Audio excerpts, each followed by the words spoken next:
Buenos días. Se hizo tarde, ánimo. Es que se alargó la reunión de seguridad, muchos temas, pero ya estamos aquí. Quiero aprovechar para hacer la invitación con motivo de la subasta que se va a llevar a cabo el domingo sobre residencias, ranchos que se van a vender para utilizar fondos en beneficio de las comunidades pobres de México. Todo lo que se recaude en la subasta del domingo se va a destinar a comunidades, municipios de la montaña de Guerrero. Esto para que los que participen sepan que además de adquirir un bien, van a estar haciendo el bien, es decir, van a estar ayudando a quienes necesitan apoyo por la situación de pobreza y de marginación que padecen. Entonces, recordar que es la subasta el domingo, pasado mañana, en Los Pinos, para propiedades confiscadas. Son casas, residencias y ranchos. Esa es la invitación. Y comentarles que estuvimos ayer en Tapachula con el presidente de El Salvador y sobre este acontecimiento importante va a informar Marcelo Ebrard y también les van a informar, Marcelo va a informar a todos los mexicanos sobre cómo va el plan para cumplir los acuerdos que se suscribieron con el gobierno de Estados Unidos, cómo se va avanzando en la comisión especial que se creó para atender el flujo migratorio, ordenarlo, proteger derechos humanos, impulsar actividades productivas para crear empleos en comunidades de origen de los migrantes, la atención a albergues, en fin, todo lo que tiene que ver con este asunto. De modo que le damos la palabra a Marcelo Ebrard y posteriormente, si hay preguntas, las respondemos. Con su permiso, señor presidente. Buenos días.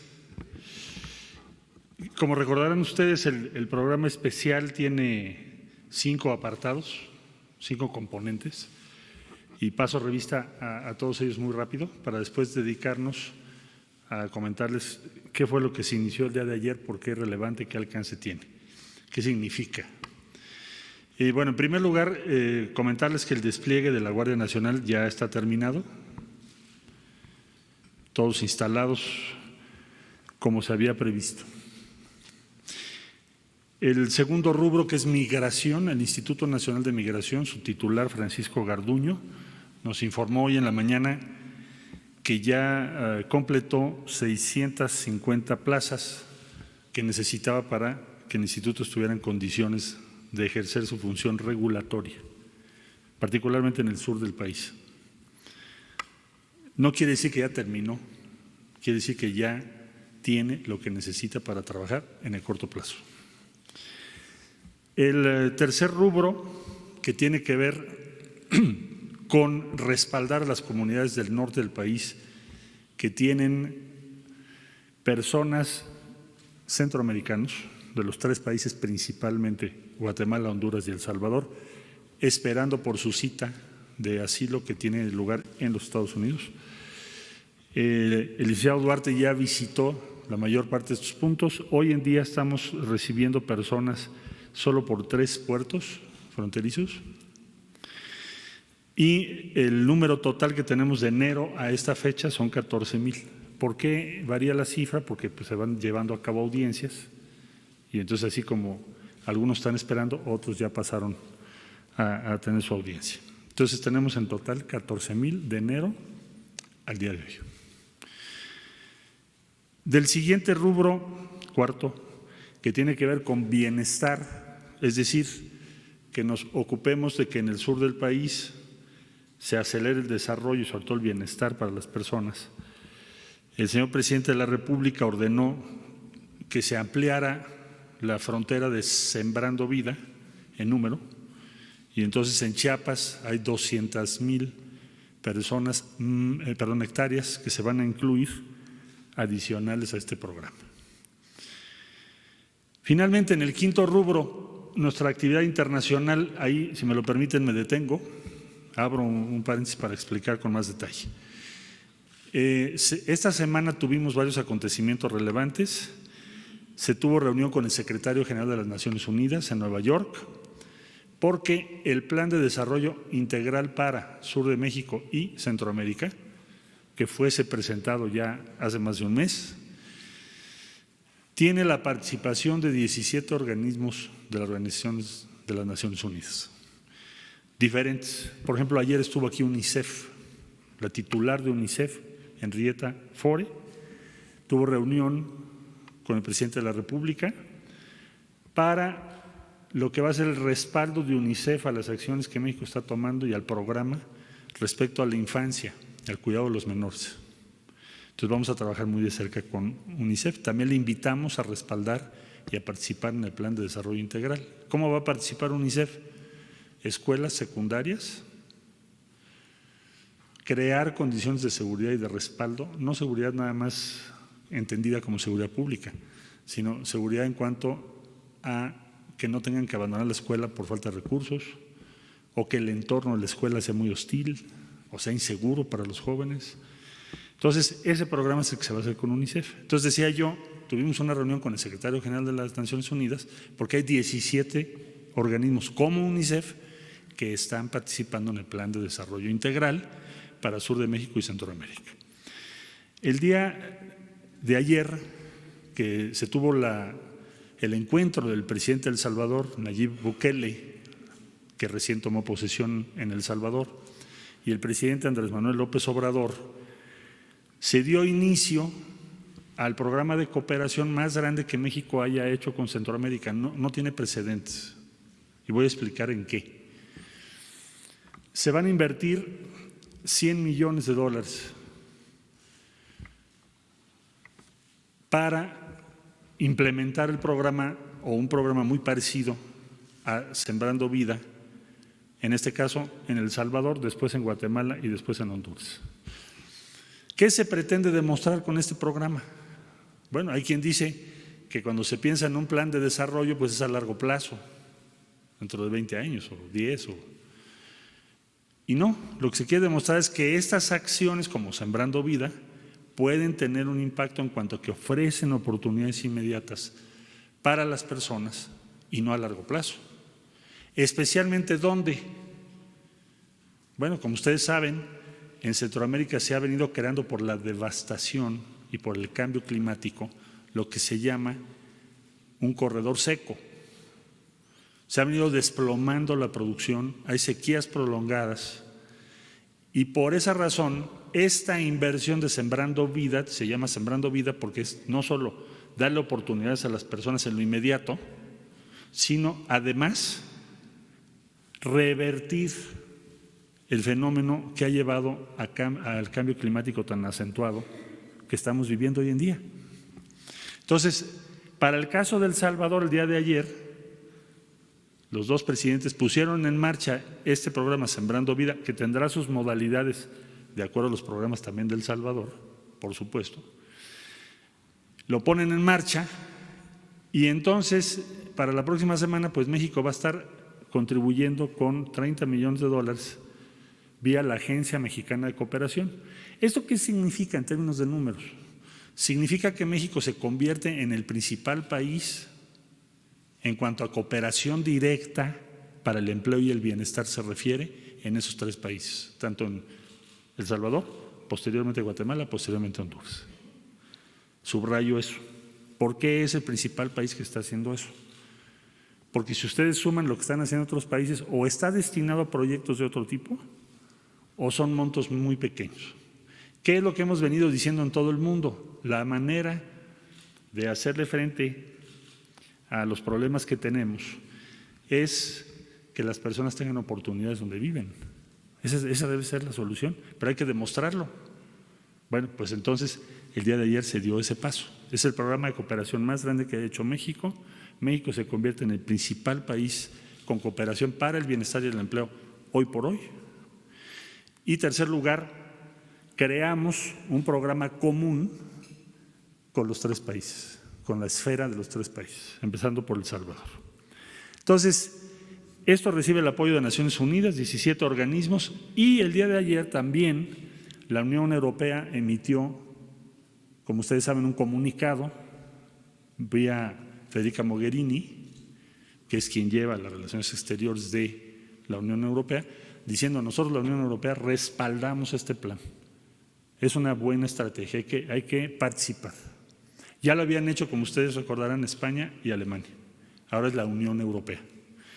La Unión Europea está renovando sus órganos de representación y de gobierno y van a preparar su presupuesto para los próximos 7 años, presupuesto de cooperación. Ellos trabajan por 7 años, nosotros trabajamos por 6. Casi coincide. Entonces, para ese programa de cooperación que ellos van a procesar en los próximos meses y autorizar a fin de año para empezar a trabajar con inversiones, ya dan el respaldo a este plan de desarrollo integral que ha sido una iniciativa de Honduras, Guatemala, El Salvador, México, plan que desarrolló y elaboró la CEPAL de las Naciones Unidas. Entonces, también el día de ayer hubo pronunciamientos del sistema iberoamericano. Rebecca Greenspan ayer sacó un comunicado muy interesante de respaldo a esta acción.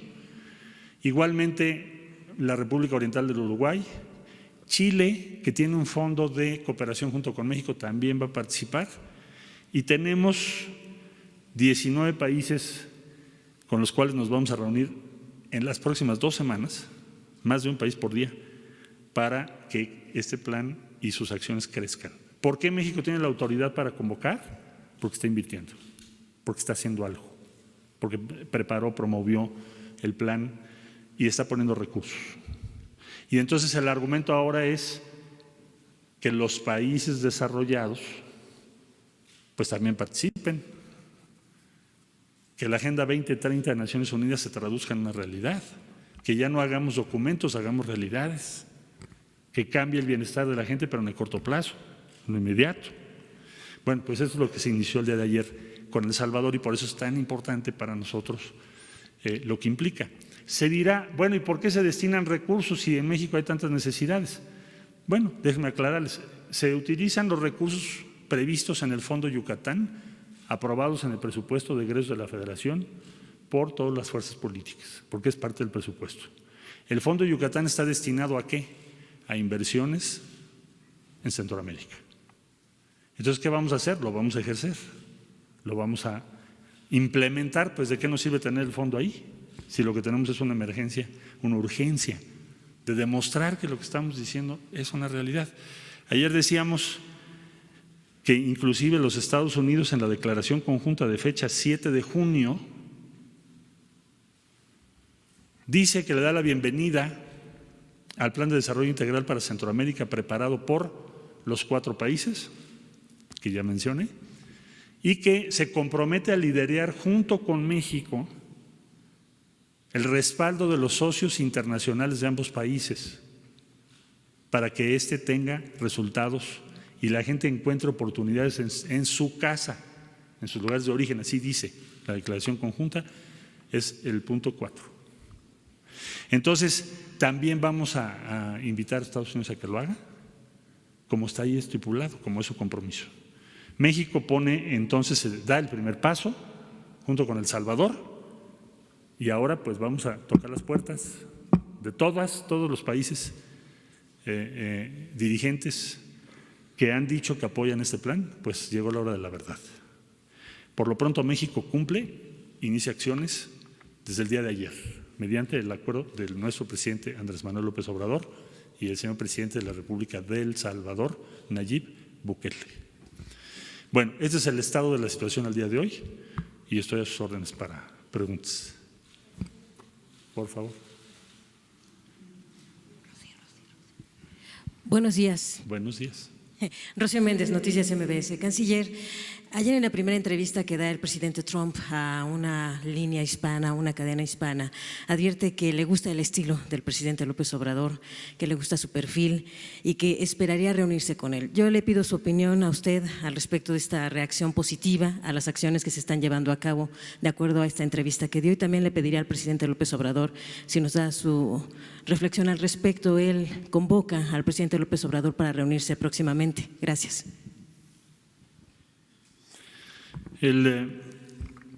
Yo diría lo siguiente, nosotros aspiramos a tener una buena relación con los Estados Unidos y de esa manera hemos actuado.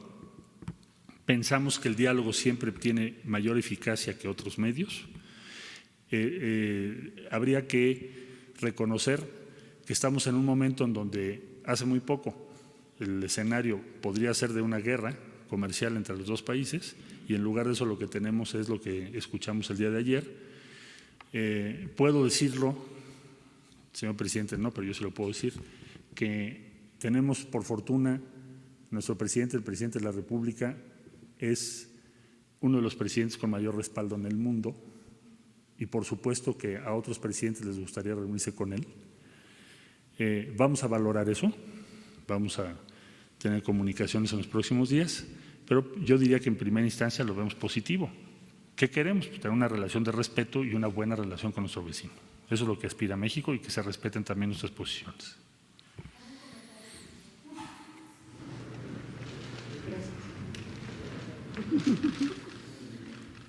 Vamos a seguramente a tener este encuentro más adelante. Queremos evaluar el resultado del acuerdo. Eso podríamos hacerlo de manera conjunta. Hay un tiempo, son 3 meses, ya llevamos 15 días, nos faltan 2 meses y medio. Y desde luego que sí, podría darse este encuentro. Lo que siempre hemos sostenido es de que vamos a tener buenas relaciones con todos los gobiernos y con todos los pueblos del mundo y en especial queremos tener buenas relaciones con el gobierno de Estados Unidos, con el presidente Donald Trump y estrechar nuestros lazos de amistad con el pueblo estadounidense.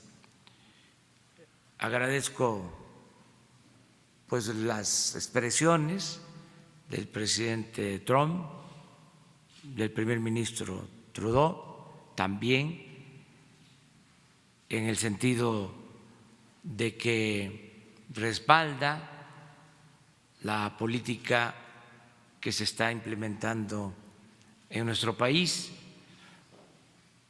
He tomado ya la decisión de no asistir a Japón, a la cumbre de los 20 países de más desarrollo, pero vamos a estar representados, vamos a estar muy bien representados.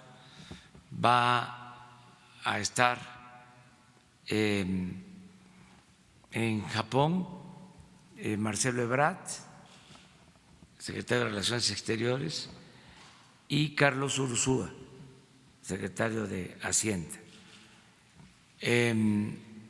Yo voy a quedarme en México porque estamos consolidando todo el proyecto de desarrollo, de bienestar, y tenemos también el compromiso de informar el día 1 de julio.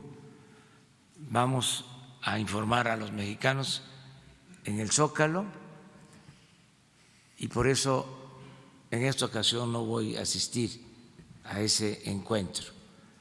Pero sí vamos a procurar estas reuniones bilaterales, estos encuentros, en el caso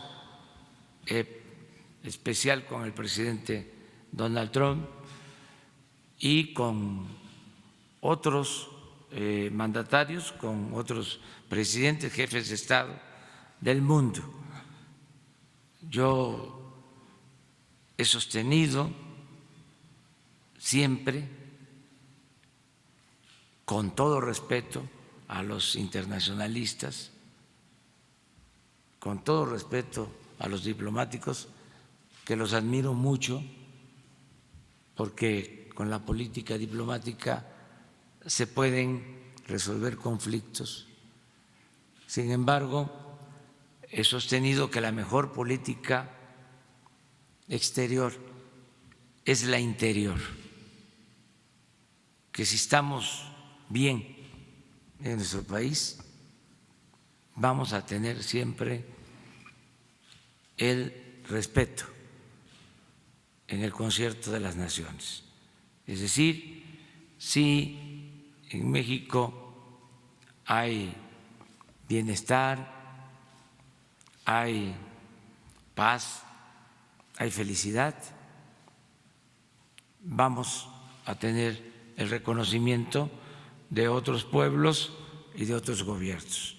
Por eso, en esta etapa inicial es probable que no salga al extranjero, solo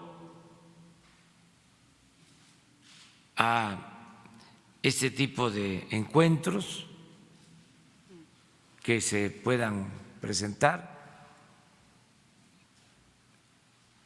a pesar de las dificultades, de lo complejo de las relaciones con el gobierno de Estados Unidos. Ha habido de parte del presidente Trump voluntad para alcanzar acuerdos. Eso lo tengo que reconocer.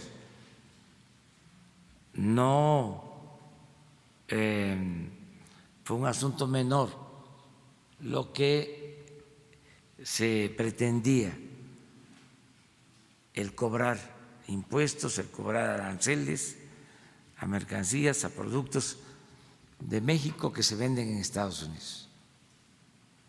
Era 5% y luego irlo incrementando ese impuesto hasta llegar al 25%. De aplicarse esa medida, iba a ocasionar un daño. Hay quienes opinan que teníamos como opción hacer lo mismo. Incluso nosotros teníamos pensado también responder de esa manera, pero se dejó para después, como una segunda opción, como un plan B, siempre buscamos el diálogo para llegar al acuerdo y creo que fue lo mejor. Desde luego, siempre es lo deseable y lo posible, como en cualquier negociación. Creo que fue buena la negociación, el acuerdo, y así lo ve la gente. Ahora que estuve en el Bajío, pues muchos me expresaron que había sido buena la negociación. No olvidemos que estamos vendiendo más a Estados Unidos que lo que les compramos, y en los últimos tiempos se ha desarrollado la industria destinada al comercio exterior. Estamos hablando, por ejemplo, de la industria automotriz, de las industrias de autopartes que generan muchos empleos en México. Todo eso se iba a perjudicar. La Nissan en Aguascalientes, sus 2 plantas, de toda la producción, el 80% de los automóviles los venden en Estados Unidos. Y esto no solo tiene que ver con la industria automotriz, tiene que ver también con productos del campo que se venden en Estados Unidos. Estamos hablando de un superávit a favor de México de alrededor de 70,000 millones de dólares. Entonces, por eso fue bueno el acuerdo y no queremos nosotros la confrontación. Por nosotros no va a quedar. Nosotros siempre vamos a tener la mano abierta, tendida. No tengo ningún problema de conciencia sobre este asunto. Sé cuáles son los límites, las fronteras, para mantener a México como un país libre y soberano. Lo tengo muy claro, pero no se puede solo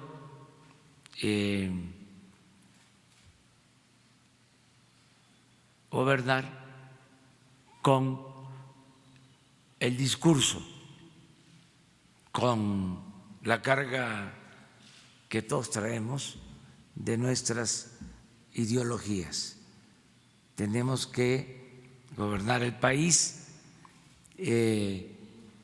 entendiendo las realidades, la geopolítica, entendiendo de que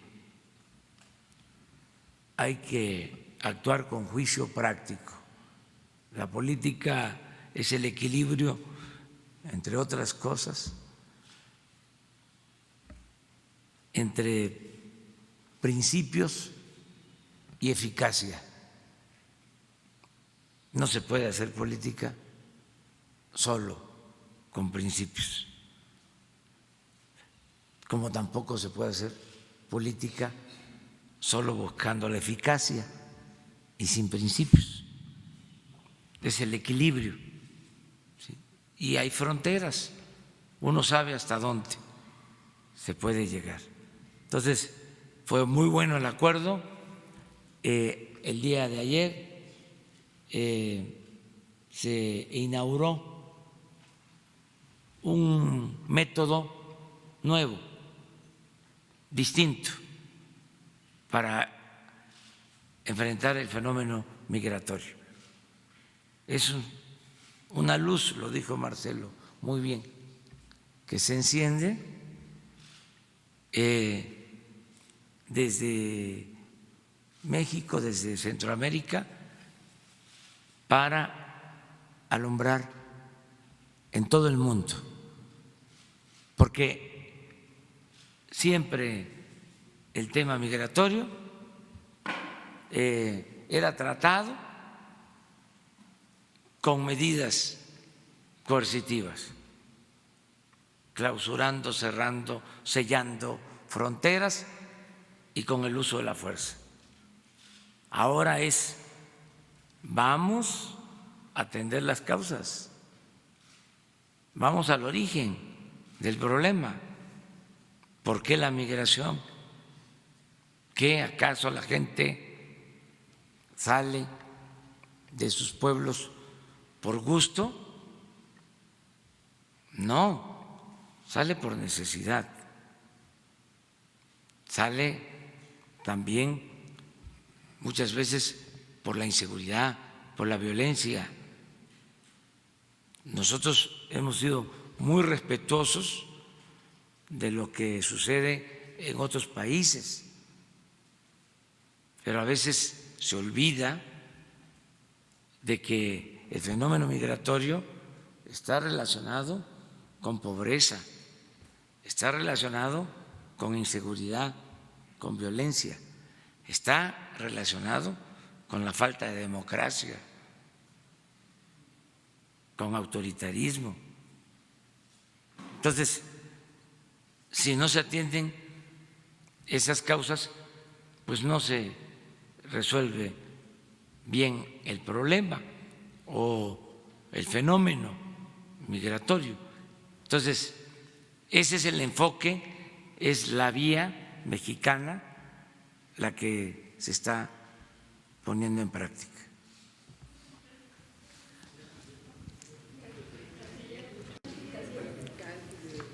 A ver, tú por favor. No la señorita que está ahí. Gracias. Buen día, canciller. Bueno, preguntarle en primera instancia a usted el tema de los flujos migratorios. En efecto, apenas tiene unos días que se están empezando a implementar y ya hay algunos planes que se están llevando a cabo. Preguntarle si ya tienen cifras de si han notado ustedes que ha disminuido la intención de los migrantes por cruzar México. Se lo pregunto en torno a los temas que sí, a las cifras que sí tienen. Sabemos que desde enero empezaron a registrarlos con nombre, con apellido, etcétera. Y bueno, saber si con estas cifras, es decir, con estos procedimientos, han notado que las personas han disminuido pues en número por la intención de querer cruzar por México para llegar a Estados Unidos precisamente en este plan. Y perdón, aprovechando, preguntarle al presidente López Obrador, ayer se lo preguntaban al presidente Donald Trump y ahora preguntarle a usted, México está haciendo el trabajo sucio de Estados Unidos, y por otro lado preguntarle si es conveniente esta reunión con el presidente Trump, ahora que hace unos días lanzó su campaña para la reelección. Ahora el presidente Trump sí quiere una reunión. ¿Cree que es conveniente en este contexto? Gracias. ¿Cómo no? Bueno, si les parece, vamos contestando las preguntas y las preguntas que se tengan al presidente, pues las hacemos después. Voy a contestar lo que usted me dice respecto al flujo migratorio. Mire, los indicadores que tenemos nos dicen que hay una preocupación de la red de tráfico de personas por las acciones que se han venido tomando. Señaladamente, por ejemplo, la detención, descubrimiento, hace apenas una semana, menos de una semana, de pues 8 cajas secas, que así se denominan, con 4 tractocamiones, con casi 800 personas, de los cuales menores de edad son 150. Entonces, ¿qué se hizo en este caso? No solo, bueno, liberar a estas personas que iban en una caja que incluso pueden perder la vida o tener problemas de asfixia, eso evidentemente. No, también se presentó ante las autoridades jurisdiccionales a los responsables. Entonces, eso marca un cambio en respecto a lo que se hacía antes. Lo que se hacía antes era, bueno, pues ya los migrantes, se dice rescate porque van en ese tipo de transporte, imagínate el riesgo que tienen. Entonces, ya rescatados, entonces unos se regresan, una parte muy importante se regresan a sus países. Pero no se procesaba al traficante. ¿Por qué traficante? Porque imagínate poner en riesgo a todas esas personas. ¿Qué tal si no los descubre la Policía Federal en Acayucan y se van hasta Reynosa? ¿Quién sabe qué habríamos descubierto? ¿Qué desastre humano hubiéramos encontrado ahí? Entonces, se está judicializando a esas personas. Se está investigando a los propietarios, porque esos propietarios son parte del negocio. Nada más falta que digan que los trailers ellos no saben dónde estaban, ¿verdad? O para qué se usaban. Entonces le están cobrando a las personas $3,500. Y como decía yo el otro día, si pagas 5,000, entonces tienes derecho a 2 veces tratarlo de pasar por estas vías, ¿no? Entonces, me parece que la diferencia cualitativa está en la no tolerancia a las operaciones de los traficantes, que incluyo, y ayer fue parte de la conversación con la UNICEF. Lo que más nos llama la atención son las actividades de estos traficantes de personas respecto a los menores. Eso sí lo hemos notado en todas las referencias respecto al flujo que me preguntabas. Es decir, el número de menores no acompañados, quiero decir que no son parte de la familia, ha ido creciendo, creciendo y creciendo y creciendo. Entonces, uno de los objetivos principales de todo lo que estamos haciendo es impedir que ese tráfico siga ocurriendo. Y ese tráfico no se puede negar, es un hecho. Es la violación más grande de los derechos humanos que puede haber y ocurre en nuestro territorio. El otro día alguien me preguntaba, oiga, ¿pero qué ustedes con esas detenciones no están violentando derechos? Perdón, violentar derechos es permitir que traten a las personas de esa manera, que pongan en riesgo su vida, que estén traficando con menores de edad, porque es lo que están haciendo. Entonces, creo que en ese sentido es muy claro que en la medida que eso se está judicializando, presentando ante las autoridades jurisdiccionales, siguiendo las investigaciones, viendo sus redes de financiamiento, que son miles de millones de dólares al año, pues nada más hay que hacer la suma. Si son $3,500 o 5,000, saca un promedio, digamos que cada persona paga $4,000, y con los números que tenemos, cuando menos estamos hablando de un flujo de 1,200,000, lo multiplicas por $4,000 y ¿cuánto te da? Casi $5,000 millones. Es una fortuna increíble. Entonces, eso sí está teniendo un efecto, pero eso ya llegó para quedarse. No es una política que va a durar unas semanas. México va a actuar de esa manera consistentemente en contra de esas redes de traficantes. Ahora, ¿qué es lo que ayer se inició? Digamos, ¿cuál es la contraparte? Bueno, que realmente les ofrezcas alternativas en sus lugares de origen a quienes quieren migrar, que no estén en la obligación de migrar. Además, todos los riesgos que tienen en México van a llegar a Estados Unidos, cuya política actual es la que ustedes conocen. O sea, ¿cómo se llamó todo eso? Por riesgo para las personas. Entonces, por eso es muy importante ofrecerles alternativas en sus lugares de origen. Y por eso es muy importante que México haya puesto el ejemplo con la inversión que hizo. Si la Unión Europea nos ayuda, y sobre todo Estados Unidos y Canadá, entonces sería un programa enorme. Digo, si es proporcional a la economía de cada país. Entonces, vamos a demostrar que sí es posible, que sí es factible, que sí es deseable y que es mucho mejor hacer eso. Pero al mismo tiempo no dejo de subrayar que la tolerancia a los traficantes ya no va a existir en México. Por favor. Buenos días, canciller. Alberto Rodríguez, CDP Noticias. Sobre tráfico de personas y la cifra multimillonaria, el otro día usted mencionó que el dinero, parece que las transacciones se llevan a cabo en Centroamérica o ya en Estados Unidos, pero parece inverosímil que en un territorio como México, donde está lleno de grupos de crimen organizado, no tengan una tajada del pastel. Seguro que sí. Y en ese sentido, ¿cuál es la estrategia, si es que la hay, para hacer frente a las bandas de tráfico de personas en México? Estamos haciendo el mapa, como vemos ahorita cómo está la labor de inteligencia hasta donde vamos por las instituciones correspondientes, se contrata el servicio en Honduras, en Guatemala y El Salvador. Ahí se contrata. Se paga una parte importante de ese servicio porque si no, no te mueves de ahí. No sabemos exactamente el porcentaje, pero suponemos que cuando menos la mitad, cuando menos. Luego, el tránsito por México ya tienen que tener socios que son los dueños de los tráilers o de los autobuses, domicilios, puntos de recambio, o sea, hay toda una red en México, claro que sí. Y lo que tenemos detectado es lo que se paga de comisión. Por ejemplo, de los trailers del otro día, del sábado pasado, estimamos que es más o menos unos, digamos, entre el 10 y el 15% de lo que es la ganancia que van a tener. Por ese número de trailers, con ese número de personas, calculamos del orden de poco más de 64 o 65 millones de pesos. Entonces, nada más de eso, aplícale el 10-15% y ese es el dinero que se queda en el camino. Y estamos conscientes que están desarrollando toda una red que explica el crecimiento. O sea, ellos van en Honduras, van a Guatemala, te tocan la puerta. Si usted me paga $3,500, yo lo pongo en Estados Unidos en tantos días y en Estados Unidos, si me paga un poco más, le consigo hasta su permiso de trabajo. Es lo que están haciendo. Bueno, ahora, yo diría, el deseo de moverte y de aspirar a algo mejor, eso pues, no lo podemos criticar, al contrario. Pero los traficantes sí son un problema muy serio. Entonces, una parte se queda en México, por supuesto que sí, lo estamos investigando. Ahora, hay otra parte en Estados Unidos que se paga.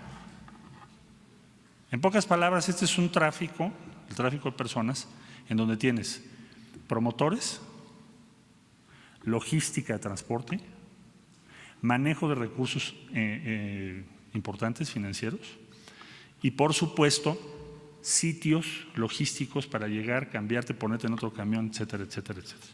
Entonces, todo eso se está investigando ahorita y la primera judicialización relevante es la de esos trailers. Es la primera, pero no es la única. Hay otras judicializaciones, porque ya vimos que también hay un transporte más caro que se hace en suburban. Te pueden transportar en suburban y eso cuesta más caro. Ahora, mucha gente no quiere comentarnos mucha información porque los amenazan, pero de todas maneras vamos a avanzar. Hay varios trabajos periodísticos muy importantes, independientes, que confirman lo que estoy diciendo. Las cifras son parecidas a las que se han encontrado en reportajes independientes. Entonces, la instrucción que nos dio el presidente es, bueno, esto no lo podemos permitir, estos traficantes están poniendo en riesgo a miles de personas, están traficando con menores de edad y están haciendo un gran negocio a costa de todos ellos, de todos los migrantes. Una y una, ¿no? Tú aquí. Yo quisiera preguntarle, señor, Ahorita voy. del programa, ¿cuánto tiempo va a durar? ¿Qué tiempo y cuánto es la cantidad? Dice 30 millones de dólares. ¿Qué salarios? ¿Qué tiempo? ¿Qué población? Y si tienen algún otro programa que sí dé garantías para de cooperación. Un empleo, sí, temporal. Digo, un empleo ya permanente para esos países. Gracias. El programa Sembrando Vida, como ya ha sido explicado y presentado en México, tiene los objetivos que describí. Pagas 5,000 pesos para que cada persona, 2.5 hectáreas, para que haga dos cosas. Siembran maderables. Sembrar maderables tiene dos efectos. Acumulas patrimonio a mediano plazo. Hoy en día el precio de la caoba, por ejemplo, es más alto que muchos bienes manufacturados. Es de lo más caro que hay por la escasez que se tiene. Es una madera preciosa y como esa hay muchas otras. Bueno, entonces, maderables. Y otra parte son frutales, que son más de corto plazo. Entonces son 2.5 hectáreas. Tienes a la persona que va a trabajar su propia tierra, porque ese es el punto. No se trata de pagar nada más jornales. Se trata de que la tierra de la cual eres propietario, como vas a poner maderables, pues vas a tener más patrimonio. Entonces son 50,000 hectáreas en El Salvador, 200,000 Chiapas adicionales, 50,000 en El Salvador y son 20,000 familias las que van a participar en este programa. Para darte una idea, las 20,000 familias salvadoreñas son muchas más de todos los retornados salvadoreños de México a su país en lo que va de este año. O sea, son más. Estamos como 9,500 los retornados y lo que México va a apoyar al mes son 20,000. Entonces, ese es el objetivo que se tiene, es que estas personas puedan estar en sus lugares de origen y encuentren una solución en sus lugares de origen. Pero eso empieza ya, no es dentro de quién sabe cuántos meses. Había una pregunta allá atrás, te dejé. A ver, déjeme ver cómo le he planteado la pregunta. Desde el Grupo Contadora ha habido muchísimos intentos de apoyar el desarrollo. Estaba el plan Tuxtla, el plan Puebla-Panamá, sí, el proyecto Mesoamérica y por último el sistema de integración centroamericana, ¿usted se acuerda?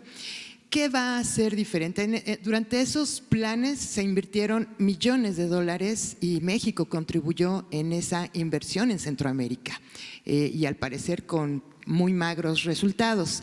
¿Qué hace diferente este plan y qué experiencia retoma de estos intentos en los que se invirtieron grandes cantidades de dinero y no hubo resultados, al menos en materia migratoria, ni de desarrollo, ni de equidad, de crecimiento en Centroamérica? ¿Qué falló? Sí. ¿Falló Centroamérica? ¿Falló el plan? ¿Falló la articulación? ¿Falló México? ¿Qué se retoma y qué se desecha? Sí, revisamos todos, ha habido diferentes experiencias, de hecho datan de tiempos, vamos a decir, desde el siglo XX, primeros años después de la Revolución Mexicana, que se empezaron a hacer esfuerzos de cooperación con Centroamérica, de diferente tipo. Yo no diría que fallaron todos, porque sería injusto, hubo varios intentos o programas que tuvieron éxitos en su momento, pero ¿qué es lo que sería diferente? Primero, no estaban diseñados para lograr un impacto a corto plazo. La mayor parte de los programas o planes eran sobre infraestructura a mediano plazo. Primera diferencia. Aquí la meta es tener un impacto ahora y otros quizá dentro de algunos años. Segundo, el volumen de recursos que se destinó nunca fue suficientemente importante en su orden de magnitud o en su alcance o en su concentración para cambiar las circunstancias. Ahora lo que estamos haciendo, ¿qué es? ¿Qué sería la diferencia? Decirle, a ver, Unión Europea, Japón, Estados Unidos, Canadá, en vez de que cada quien tengamos un programa de cooperación que en sí mismo no cambia las cosas, pueden ser buenos proyectos, pero en sí mismos por su magnitud o amplitud no cambian la realidad, pues mejor sumemos el esfuerzo. Entonces lo que vas a ver en los próximos meses, semanas y meses, es una concentración del esfuerzo en programas parecidos para lograr una masa crítica suficiente para cambiar la tendencia, porque si no, no la vamos a poder cambiar. Es decir, si no ofrecemos empleo a gran escala en el corto plazo, no va a tener impacto. Van a ser pequeños esfuerzos que no tienen un efecto suficiente. Entonces, tenemos que concentrar el esfuerzo en regiones en donde tenemos claramente identificado que hay un problema serio, particularmente en áreas rurales, no solo, pero particularmente, y ahí vamos a concentrar el esfuerzo no solo México, sino otros países. Y por último, México nunca destinó la cantidad de recursos que nosotros vamos a destinar en este gobierno, como parte del esfuerzo. O sea, sean los cambios principales. Voy a este lado. Acá. Sí. Muchas gracias, Naja Catán de Bloomberg. Canciller, quisiera preguntar sobre el G20, si tienen algún objetivo en particular. Entiendo que después va a China. Quisiera ver si hay una negociación ahí, una intención de una negociación, de un acuerdo de comercio o algo así. Y rápidamente para el presidente y para después, quisiera solo preguntar, presidente, usted ha destacado la fortaleza del peso mexicano en estos meses y no hay duda que está muy fortalecido. La semana pasada tuvo el mejor desempeño desde que usted tomó oficina de su puesto. Pero también la economía, según algunos analistas, está acercándose a una recesión. Según algunos analistas, incluyendo el subgobernador de Banxico, Jonathan Heath, las tasas de interés se mantienen muy altas. ¿Debería considerarse el Banco de México esta situación y el crecimiento en sus decisiones de las tasas, una que viene la semana que entra? Muchas gracias. Muchas gracias. Sí, sobre G20, ¿Qué objetivos tenemos principales? Bueno, en primer lugar, agradecer a Japón su importante participación y conducción de la reunión que va a tener lugar este año. La agenda que se ha logrado es muy interesante, muy atractiva. México, en términos de lo que va a plantear, vamos a ir con unas instrucciones precisas por parte del señor presidente de la República de qué es lo que queremos decir en el tiempo que tenemos disponible, porque como es este tipo de reuniones, ¿cuánto es tu tiempo disponible? Tienes dos tipos de ejercicios, las plenarias, donde las intervenciones son de 3 a 5 minutos, porque si no, no da tiempo, y las bilaterales, que son las reuniones con cada uno de los países. Entonces vamos a hacer los dos tipos de participaciones, la plenaria y las bilaterales. ¿Qué cosas vamos a decir? Bueno, pues vamos a presentar la visión de México. La concentración del ingreso a nivel global ha seguido aumentando. Cada vez los más ricos son más ricos. Y aunque se ha reducido la pobreza, tenemos una desigualdad enorme en el mundo. El cambio climático sigue avanzando, nos preocupa muchísimo. México contribuye a generar, o la huella de carbono de todo nuestro país no alcanza el 2% del problema. Y estamos tomando muchas acciones. Entonces queremos que el esfuerzo sea proporcional al tamaño del problema que cada quien genera, ¿no? Bueno, ese tipo de cosas son las que vamos a plantear. Pero me ha dicho el presidente que las instrucciones las vamos a llevar por escrito y las vamos a comunicar por escrito y se las vamos a dar a conocer a ustedes por escrito también, en un ejercicio de transparencia. Y el presidente un poco más tarde va a hacer sus comentarios. ¿Bien? Por favor. Hoy se cumplen 124 años que el general Francisco Morazán, hondureño, planteó a Centroamérica como una república centroamericana. Sí. El gobierno mexicano lo concibe así en su negociación. Ahora que va a China, ¿cómo piensa el gobierno mexicano revertir el déficit comercial con la República Popular de China? Y también se cumplen hoy más o menos 16 años de que usted fue nombrado subsecretario de Relaciones Exteriores y el canciller Víctor Manuel Camacho Solís le giró a usted instrucciones para diversificar la política exterior mexicana. Frente a Washington y de cara a un proceso presidencial el próximo año, ¿México piensa así o la apuesta es hacia el Partido Republicano y la reelección del presidente Trump? Bueno, son muchas cosas, pero déjame, me concentro en lo que entendí que es lo principal. Nosotros tenemos reunión de alto nivel con varios países en torno al G20, también con la ONU, y después dada la proximidad geográfica, tenemos la reunión de alto nivel con China. China y México tienen un grupo de alto nivel instituido desde hace varios años y nos reunimos una vez al año. Entonces la reunión va a ser el día 1 y 2 de julio, después de la reunión del G20. La agenda es muy amplia en cuanto a relación económica, relación entre los dos países y desde luego la daremos a conocer con anticipación para que ustedes la tengan con todo detalle. Es una reunión que hemos preparado con mucho cuidado y se las vamos a comunicar con toda anticipación. Entonces, saliendo del G20, tenemos la reunión alto nivel con China, efectivamente. Ahora, diversificación, por supuesto que es un esfuerzo que tenemos que hacer todos los días y vamos a continuar en eso. En buena medida eso depende de nuestros éxitos comerciales y económicos. Por ejemplo, con Europa, hoy nuestra prioridad con la Unión Europea es la ratificación por parte del Parlamento Europeo de la modernización del acuerdo comercial que tenemos ya, que ya se había negociado desde la administración anterior y que significa que podemos aumentar nuestra presencia económica en Europa. O lo que hace muy poco acompañamos por parte de la Cancillería, que fue la denominación de origen del tequila en la Unión Europea, que es un hecho muy relevante para México. No porque no se vendiera, sino porque teníamos muchas falsificaciones del tequila. Entonces, la identificación del tequila por sí mismos como el champán ya tiene un alto valor.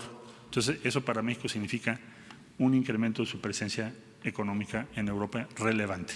Entonces, los esfuerzos de diversificación estarán presentes todo el tiempo y es una muy alta prioridad mexicana, claro que sí. Allá hasta atrás, la señorita de lentes, por favor. Bueno, sí. Le estamos dando mayoría de género. las preguntas. Gracias. Buenos días, presidente y canciller. Shaila Rosagel, de Grupo Gili, periódico El Imparcial, Frontera y Crónica. Canciller, le quiero preguntar sobre el tema del norte. Si ya tienen un estimado, ahorita dijo que eran 14,000 los migrantes que están esperando asilo en 3 puntos principales en el norte del país. En estos 3 meses, ¿cuántos migrantes se calcula que van a esperar asilo? Y también en qué ciudades serán los principales puntos donde se van a concentrar en el norte del país. Y sobre los recursos, ¿cómo va a apoyar la Federación a los gobiernos locales, a los municipios en cuanto a los albergues que están saturados allá? Si se van a habilitar nuevos albergues del gobierno federal para estas personas, o sea, ¿cuál es el proyecto? Y nada más para el presidente, para más tarde, sobre lo que le pregunté antier de la carretera 4 carriles, si ya solicitó informes sobre la conclusión de la carretera en Sonora. Muchas gracias. Gracias, bueno, un saludo a Sonora. Diría yo lo siguiente muy brevemente. Horacio Duarte presentó hoy su reporte de esta semana. Como decía yo, en total tenemos 14,000 al día de hoy.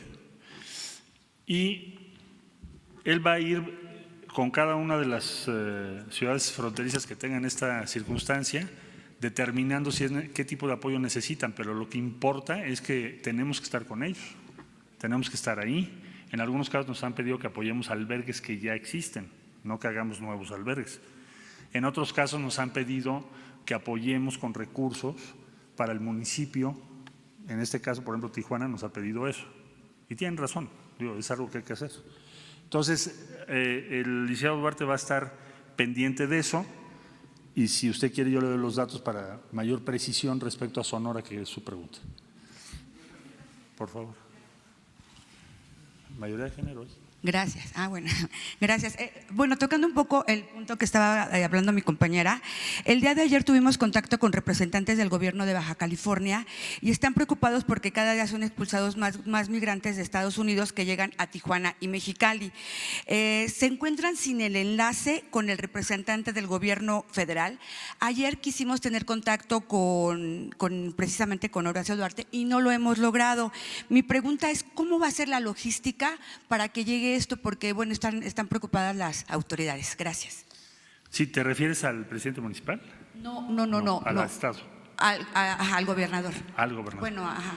Yo le pido a Horacio que establezca contacto. Sí, porque yo lo busqué, lo buscamos y no hemos tenido contacto. Claro, muchas sí. gracias. No, sí, él tiene que hacerlo. Esa es muchas gracias. La obligación era tú, por favor. Muy buenos días, señor canciller. Ramón Flores, de Los Ángeles Press. Señor canciller, no olvidemos que es delincuencia organizada que migró del robo de Huachicol al secuestro de migrantes. Desde la masacre de San Fernando no se ha hecho nada. Mi pregunta es, ¿se podrá legislar la ley para endurecer las penas contra los traficantes de migrantes? Muchas gracias. Bueno, hasta este momento no estoy enterado de que haya alguna propuesta de cambio a la ley en esa materia en particular, pero si llegara a ser necesario seguramente se plantearía, si es que es indispensable hacerlo. Por lo pronto vamos a actuar con lo que la ley dispone, que sí nos da herramientas para trabajar. Tú, por favor. Buenos días, mi nombre es Alberto Betancourt, de Radio UNAM. Quisiera hacerle una pregunta, secretario. Sí. La negociación tan difícil en la que usted participó se desarrolló en un contexto muy concreto, en el que existe un clima de ascenso del racismo contra los mexicanos y los latinoamericanos en Estados Unidos. Hay un proceso de elecciones en ese país y pues la negociación se inició a partir de una amenaza realizada por el presidente de Estados Unidos. Entiendo muy bien la difícil circunstancia en la que estaba el gobierno mexicano porque tenía que actuar con responsabilidad, con cuidado. Pero quería yo hacerle una pregunta. Lo que pidió el gobierno de los Estados Unidos es ilegal. Es ilegal porque lo estaba pidiendo en el contexto en el que estaba vigente el Tratado de Libre Comercio. Y en ese contexto está prohibido establecer aranceles.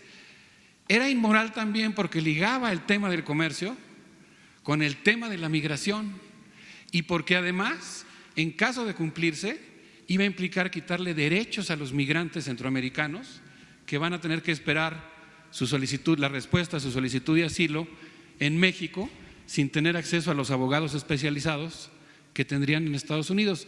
En ese contexto supongo que la decisión que usted tuvo que tomar fue muy difícil, pero yo quería preguntarle concretamente, ¿se exploró la posibilidad de que México hiciera valer su importante tradición y su peso diplomático en el sentido de proceder con las instancias que hicieran valer el derecho?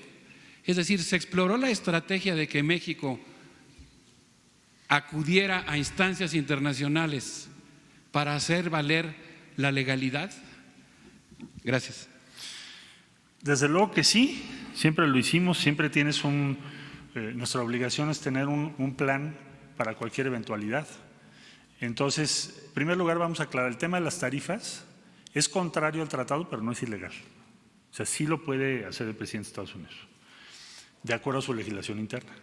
Nosotros tendríamos que irnos a un panel, pero pues finalmente eso puede tomarte meses. Es decir, el planteamiento de tarifas, en lo que tú presentas tu recurso y se puede desahogar, pues probablemente ya estaríamos llegando a los 20%. Un impacto de 20% en la economía mexicana, para darte una idea, es como crear una crisis, sin exagerar, parecida a la 95. ¿Por qué? Porque lo que vas a provocar son dos cosas. No es nada más lo que es muy pesado, que es, digamos, como el impuesto. Yo decía el otro día, para magnificar eso, o entenderlo, es como si te subieran el IVA de 16 a 25 en una semana o en 2 semanas. Sino que también frena las inversiones, o sea, tiene implicaciones estructurales. Entonces, ese era pero sí lo analizamos. Bueno, luego, Organización Mundial de Comercio. Tampoco está claro que la Organización Mundial de Comercio pudiera tomar alguna acción en un plazo razonablemente corto. Dentro de Estados Unidos se podría, bueno, alguna de las empresas afectadas, no el gobierno de México, es decir, dependes de otros. Entonces, tu instrumental jurídico no es tan vasto, sí se puede hacer, pero te toma mucho tiempo. Entonces tienes que asumir el costo. Ahora, la pregunta de fondo aquí es, ¿podemos llegar a un entendimiento y una coexistencia? Pues esa es la mejor tradición diplomática mexicana, ¿no?, con Estados Unidos. Es decir, México lo que hace es siempre buscar el diálogo, buscar que el tiempo sea a favor de México, maximizar las ventajas relativas y lograr el mejor resultado posible en cada ocasión. México es un especialista en las relaciones con uno de los países más, bueno, en este caso con el más poderoso del mundo, y digo especialista porque si revisas la historia de México, ha sido una historia diplomática muy exitosa. Yo diría que hoy avanzamos en cuanto a que se hizo un plazo, cambió el tono de la confrontación a una situación donde se está procurando que pudiera haber alguna reunión. No quiere decir que ya ganamos, pero el otro camino que teníamos es muy distante que logres una instancia jurídica. Si la tuviéramos en el corto plazo cambiaría tu escenario, pero eso no lo tienes. Ahora, México tiene que estar listo para todo. Claro, eso no lo voy a estar anunciando que vamos a hacer, ¿verdad? Pero estamos preparándonos cada vez mejor. Y también te quiero decir otra cosa que nos llamó mucho la atención y que es importante. La amplitud de quienes coinciden en interés con México también es muy grande en Estados Unidos, es mucho mayor que antes. ¿Por qué? El 15% de la economía de Estados Unidos depende de la relación con México. Es decir, si tú tienes un conflicto con México, el daño que va a tener la economía de Estados Unidos es ya del 15%, ya no es el 2%, ya no es el 5%, y ese 15% está concentrado ¿en dónde? En primer lugar en Texas. Texas tiene un comercio con México más grande que el comercio de Japón con Estados Unidos, para que nos demos una idea del tamaño. Entonces, si tú entras a un conflicto comercial, también lo cierto es que hay muchos estados de la Unión Americana que no lo van a ver bien, muchas empresas que se saldrían afectadas en Estados Unidos, obvio la automotriz, pero también quienes producen granos. Entonces, eso empieza a ser también un factor importante en la relación entre los dos países. Es un límite es lo que yo llamaría un límite a la confrontación, un límite objetivo a las posibilidades de confrontación. México tiene un límite, el 80% de nuestra economía está vinculada a la de Estados Unidos, pero Estados Unidos también tiene un límite porque el 15% de la economía más grande del mundo depende de la relación con México. Entonces, ¿qué estamos haciendo? Pues procurar que esos límites sean los que nos lleven a reducir las posibilidades de una confrontación. Esa es la estrategia. Por favor. Buen día, Hans Salazar de ZMG, Grupo Político y Zócalo Virtual. Canciller, de la reunión que se tuvo, el encuentro que se tuvo el día de ayer con el presidente de El Salvador, supongo, y lo mencionó, pero ¿hay fecha para la reunión ya con el presidente de Guatemala, el presidente de Honduras, que son estos tres países en los que se está enfocando el plan? Con el presidente, igualmente se llevarían a cabo en similar forma en Chiapas, o cuál sería la ruta. Es decir, ya se tienen pláticas con ellos, ya se ha mencionado aquí por parte de usted, pero ya hay fechas al respecto, ya hay una ruta establecida, ya concretamente vienen estos momentos y rápido hacia los demás países de Centroamérica que no están concretamente en este plan de manera directa, pero considero que sí tendría la importancia de tener esa relación y ese contacto para poder reforzar, si se puede decir de esa manera, esta gran vía mexicana, como se ha mencionado por parte del presidente.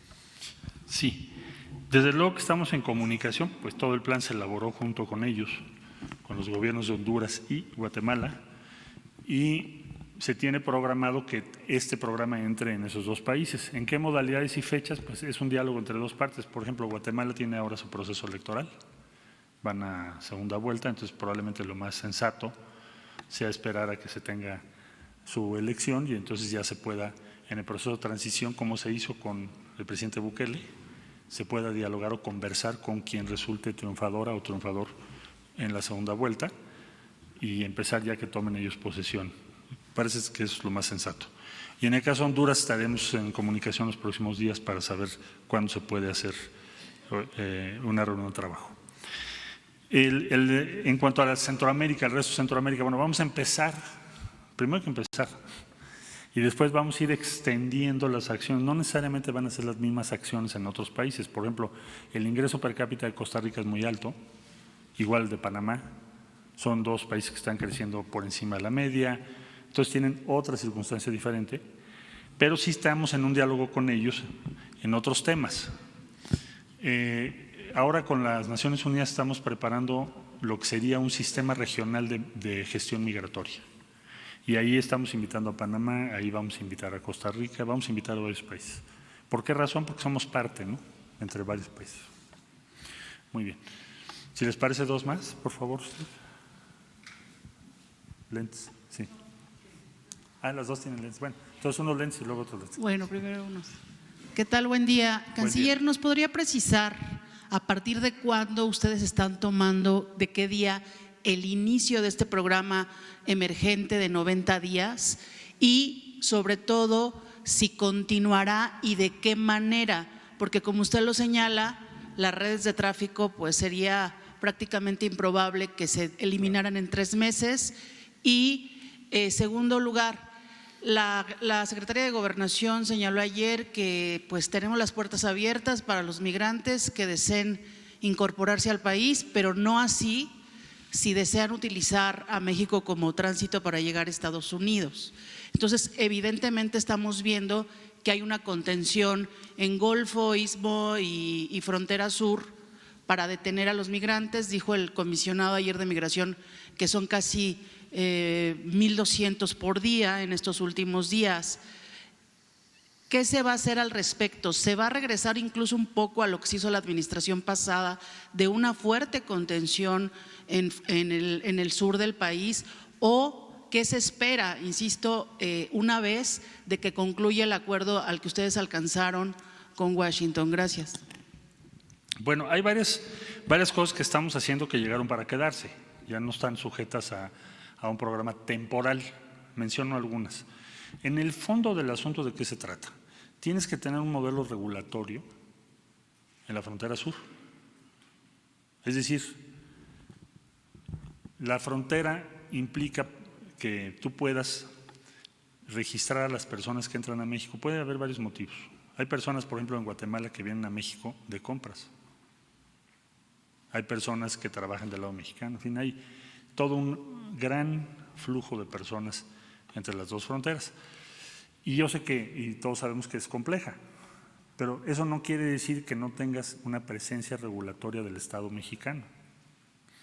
Bueno, eso llegó para quedarse. Eso tiene que funcionar. Es una obligación del Estado mexicano que eso funcione y funcione bien.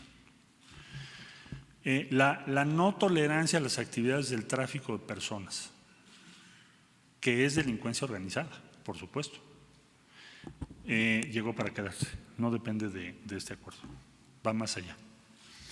Las acciones de México con Centroamérica que acabamos de explicar, pues llegaron para quedarse. Se inicia una nueva etapa en donde la cooperación mexicana, pues ahora México es el principal país en materia de cooperación con El Salvador, lo será con Guatemala y lo será con Honduras. Entonces llegó para quedarse. La integración, la atención en las ciudades del norte, no solo por esta circunstancia ahora, sino que debemos estar presentes permanentemente para apoyar sus albergues, para que tengan mejores condiciones, por ejemplo en Ciudad Juárez, o en Tijuana, o en Nogales. Entonces eso llegó para quedarse también. Y los programas o las acciones de inversión en el sur de México, pues llegaron también para quedarse, se van a quedar todo el sexenio. Y además van a tener efectos más allá de este sexenio. Ejemplos, bueno, pues el transísmico o el Tren Maya o Sembrando Vida, que evidentemente ya cuando hablas de 200,000 hectáreas en Chiapas, pues va a tener un impacto enorme, ¿no?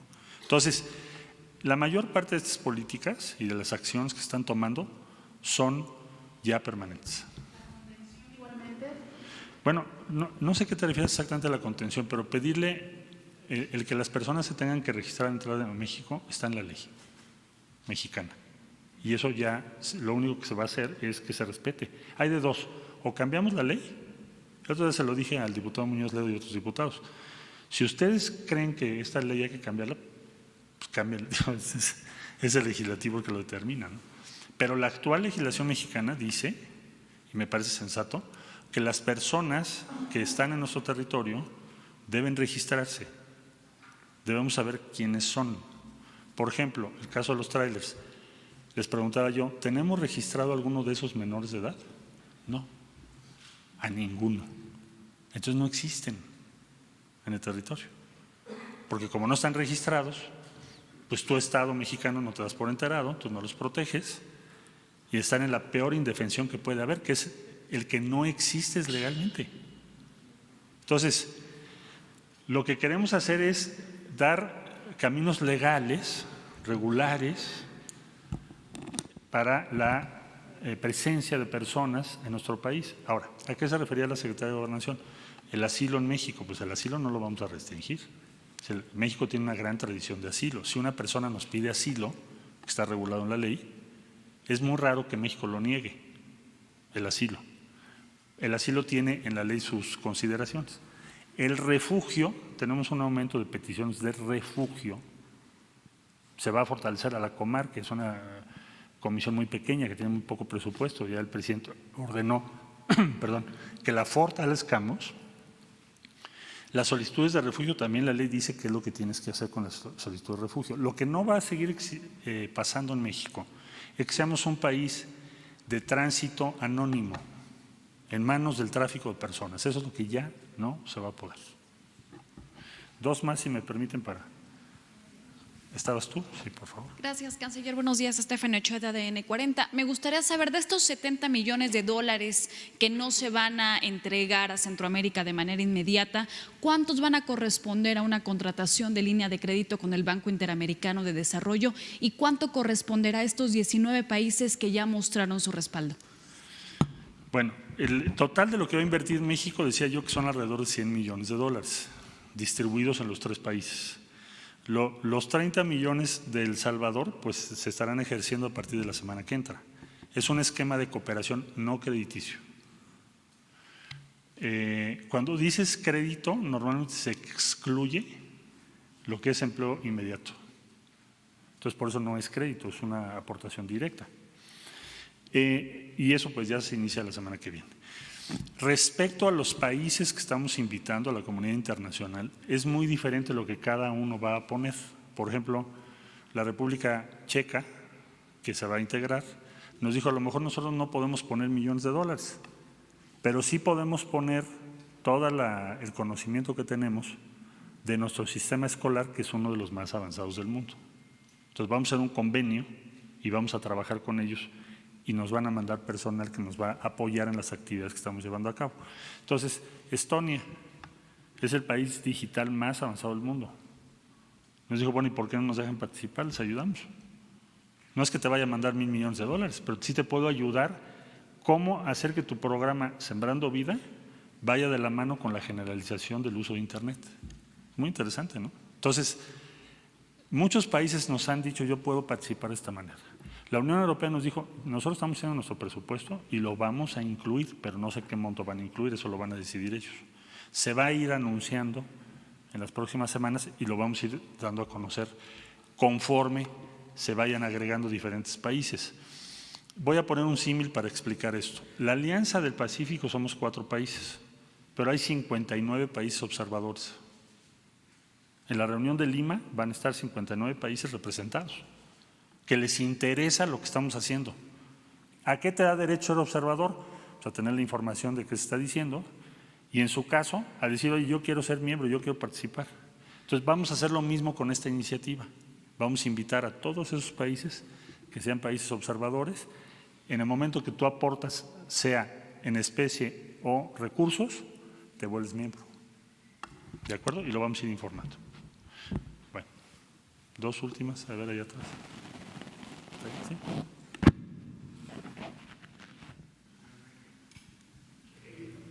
Señor Canciller, gracias. Perdón, gracias. Considero que, como usted explicó, el esquema para las tarifas se está manejando muy bien.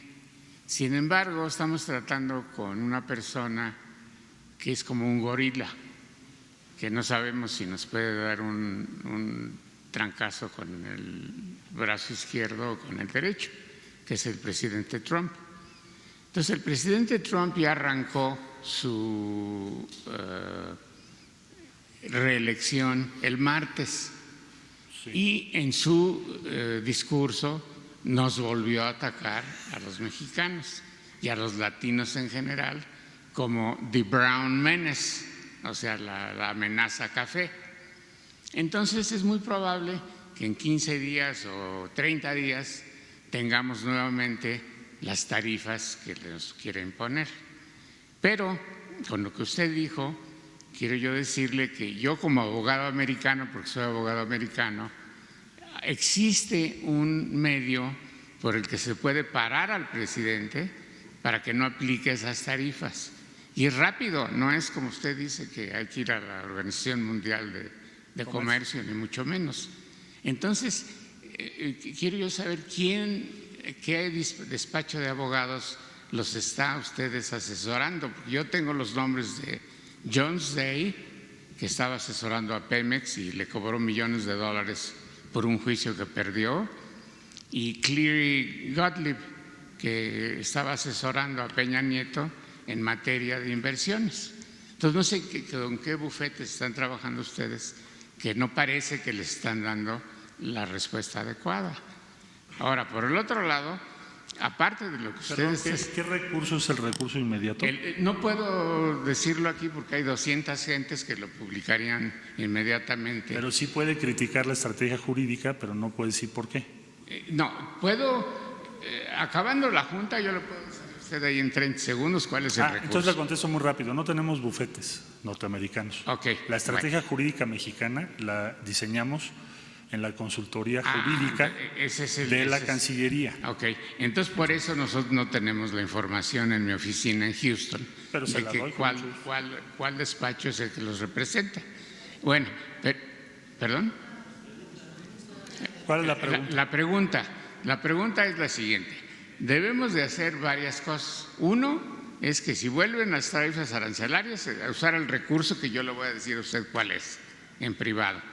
Segundo, que necesitamos que el señor presidente, con su investidura de presidente, sí vaya al G20 y forme alianzas con nuestros socios para que, si nos ataca Trump nuevamente, tengamos esas alianzas que solamente puede hacer el presidente. Entonces la pregunta es ¿por qué el presidente no quiere ir? Ya explicó, pero yo creo que sí debe de ir. ¿Qué? ¿No hubo pregunta? Sí, no, él ya preguntó, sí, gracias y le voy a apreciar que su propuesta. Bueno, muy bien. Tú, por favor.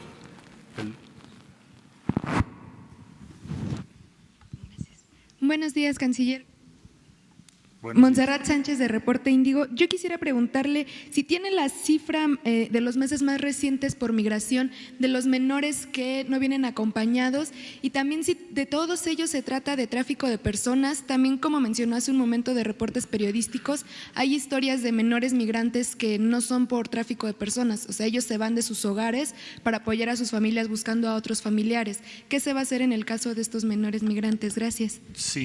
Sí, con mucho gusto. Desde luego que no todos los menores de edad podríamos decir que están dentro de alguna red de tráfico de personas, pero sí sabemos que la mayoría tienen que pagar, las personas tienen que pagar para pasar a Estados Unidos.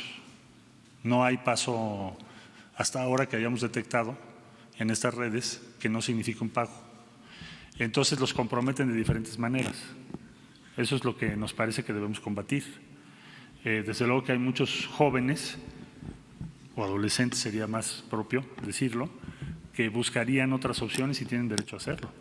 Pero aquí contra lo que estamos es el cobro, la explotación de las personas, el arriesgarlos, como tenemos evidencias de todo género. Bueno, los ponen en el desierto a cruzar el desierto, ahorita las temperaturas son altísimas. Entonces, ese es el asunto. ¿Qué vamos a hacer con los jóvenes, por ejemplo, con El Salvador o en Honduras y Guatemala? Pues hay mucho interés respecto al programa que está haciendo México. Ayer también la UNICEF pidió la información respecto a jóvenes construyendo el futuro. Es decir, ¿qué alternativas podrían tener los jóvenes en esos países para no correr riesgos extremos como lo están corriendo ahora, ¿no? O que caigan presa de los traficantes?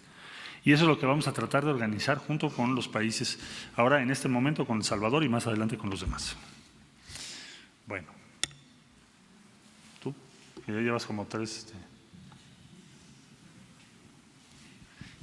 Y si les parece, aquí ya cerramos esta parte para permitir, y tú, bueno, para permitir que el presidente haga su comentario.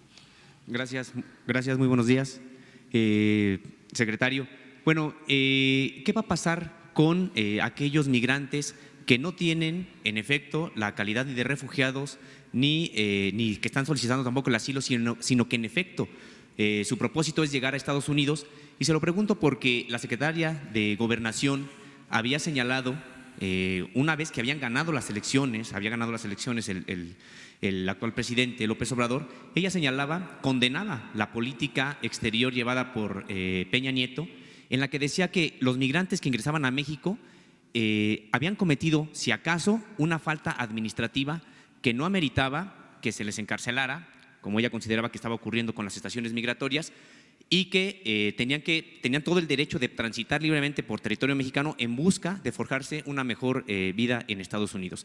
Entonces, ¿qué va a pasar con aquellos que declaren que en efecto lo que quieren no es quedarse en México, sino pasar a Estados Unidos?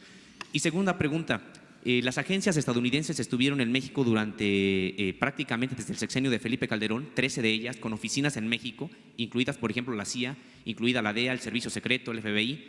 Quiero preguntarles si siguen con oficinas en México y si siguen trabajando con agentes en este país. Gracias.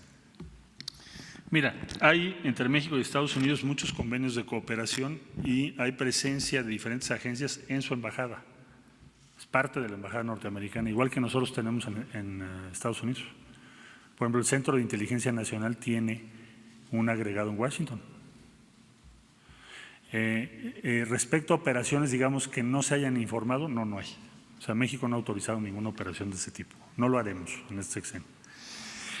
Ahora, respecto a qué va a pasar con los migrantes, bueno, pues lo que estamos diciendo que es, a ver, las estaciones migratorias deberían de ser una estancia muy corta, que tú lo referías ahorita. ¿Qué es lo que nos ha dificultado las cosas? A veces el reconocimiento de las personas por las formalidades que la ley te impone. Es decir, tiene que haber un cónsul de otro país que identifique a la persona para que puedas liberar su retorno al país en cuestión. Y eso a veces está tomando mucho tiempo. Por eso estamos trabajando con ellos para que nos ayuden. No tenemos ningún interés de que esas personas estén ahí, ni deberían estar, deberían de irse inmediatamente. Es un tema burocrático, pero que sí es importante porque están todos los tratados que México ha firmado. O sea, nosotros no podemos retornar a alguien a un país nada más porque queramos. Para retornarlo tiene que ser identificado por su país. Hay una serie de formalidades. Entonces, esa es la razón. Y por supuesto que estamos haciendo el mejor esfuerzo ahora con el cambio en el INAMI. Esperamos que eso se agilice mucho y que no tengamos personas esperando tanto tiempo. Lo mismo nos pasa con los extracontinentales. Eso es más grave. Porque muchos de esos países ni siquiera tienen embajada en México, ni consulado. Entonces ahora estamos viendo cómo vamos a resolver eso, porque tienes personas de Ghana, tienes personas de Etiopía, tienes personas de muchos países. Unos llegan a Brasil, otros llegan a Panamá, y de pronto están en la frontera con México, ni siquiera hablan español. Es todavía más desgarrador y conmovedor, ¿no? Es un periplo el que hacen para llegar hacia Estados Unidos. Entonces, eso está significando un reto mayor al modelo regulatorio mexicano, porque simplemente no había respuesta. Entonces, de pronto tienes personas extracontinentales 2 meses en una estación migratoria. Eso no puede ser. Entonces, tenemos que resolver ese problema. Estamos conscientes de eso. ¿Qué va a pasar con México, país de tránsito anónimo? Pues ya se acabó. Si esa es la pregunta. O sea, eso de que nos hacemos como que no, tenemos una ley pero no la aplicamos, pero sí, pero no, y ponemos todo en manos de la delincuencia organizada, ya no. Porque son muchos riesgos para las personas. Vamos a intentar otro modelo, pero hay que organizarlo. Hay que hablar con los migrantes, hay que registrarlos, hay que saber si son menores, si son mayores, qué tiempo van a estar, cuál es su objetivo. Es decir, no es un delito que quieras migrar. Es un error quien lo ve así. Pero sí tiene que haber una regulación en primer lugar para proteger a las personas. No puedes proteger a una persona que no sabes que está en el territorio. No queremos otro San Fernando. Eso es lo que… La última. Buenos días, Michelle Mejía de Multimedios. Preguntarle qué acciones están tomando al interior del Instituto Nacional de Migración, porque hay muchas denuncias de migrantes que funcionarios de este instituto les están pidiendo dinero a cambio de papeles para poder regularizar su situación aquí en el país. Gracias. El señor presidente de la República ordenó una investigación. Terminando la conferencia vamos a tener una reunión sobre eso, sobre el tráfico de personas. No le daría yo avance ahorita, pero sí sabemos que hay gente en diferentes dependencias o instancias que están metidas en el tráfico, de un modo u otro. Entonces, eso, pues no va a haber tolerancia a eso tampoco. Pues eso es parte del problema, no es parte de la solución. Conforme se vaya avanzando en las investigaciones, serán las autoridades competentes las que les van a informar, pero se van a tomar acciones, eso es indudable. Algunos. No, todavía no tengo el número, pero sí sabemos circuitos de corrupción que no se van a tolerar, no solo en la frontera sur, también en otros puntos de entrada, pero ya lo iremos avanzando, lo vamos informando, pero no va a haber tolerancia. Lo que importa es que tengas la decisión de no permitirlo. Entonces, es un hecho y no lo vamos a tolerar. Es la instrucción también que tiene el nuevo director del Instituto Nacional de Migración. Hay que ser eficientes y hay que erradicar la corrupción. No es posible que no podamos crear instituciones que garanticen el control de nuestras fronteras sin corrupción. Pues esa es como una meta esencial del Estado mexicano. Muchas gracias.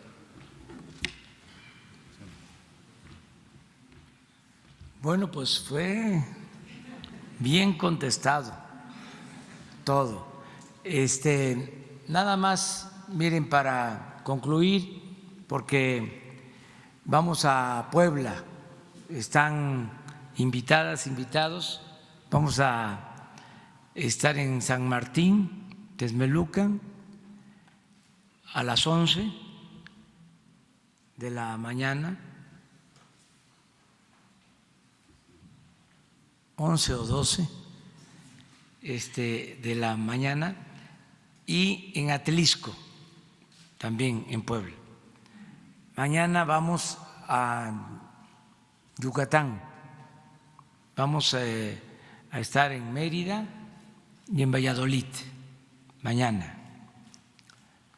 Y pasado mañana vamos a Tulum, vamos a Playa del Carmen, y el lunes la reunión de seguridad y la conferencia de prensa va a ser en Cancún el lunes, porque tenemos temas que tratar allá en Quintana Roo. Ese es el programa. Solo comentar que en el caso de la pregunta sobre la economía, ya ven que soy perseverante un poco, sigo sosteniendo que vamos muy bien en materia económica. No están en eso mis preocupaciones, están en otros temas y en uno en particular. Pero no es el tema económico, la materia económica, lo que me preocupa y ocupa. No es la economía, tonto. No, la economía va bien. El día 1 de julio voy a dar datos. Adelanto 3, 2 que tienen que ver con la política macroeconómica. Uno, el que hay control inflacionario. Eso no es poca cosa. Tenemos menos inflación y esto lo hemos logrado porque ha habido también control en los aumentos de precio de los combustibles. A ver qué dicen los expertos.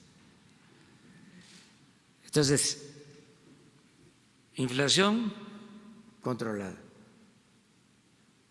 La inflación es nociva.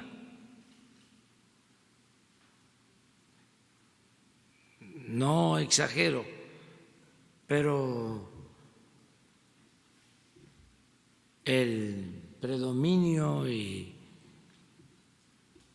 las arbitrariedades terribles de Hitler se produjeron a partir de que en el gobierno anterior había una inflación descontrolada.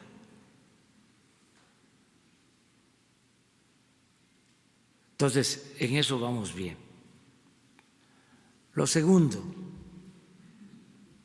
nuestra moneda se ha apreciado. Ese es otro dato importante. Lo tercero es lo que produce polémica, lo del crecimiento,